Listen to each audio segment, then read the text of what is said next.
السلام علیکم ناظرین، میں امید کرتا ہوں آپ جہاں کہیں بھی ہوں گے اللہ کے فضل و کرم سے خیریت سے ہوں گے۔ احادیث شریف کے سلسلہ کی تیسری حدیث پیش خدمت ہے۔ نبی کرم صلی اللہ علیہ وآلہ وسلم کے ارشاد کا مفہوم ہے،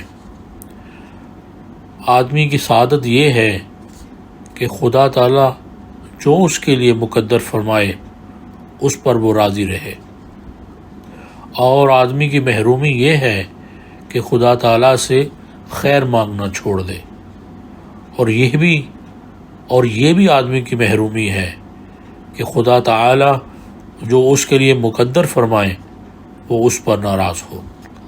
اللہ ہمیں اپنی ذات پر کامل ایمان اور نبی اکرم صلی اللہ علیہ وآلہ وسلم کی سچی محبت اور اعتبار نصیب فرمائے۔ اپنا بہت خیال رکھیں۔ اللہ حافظ۔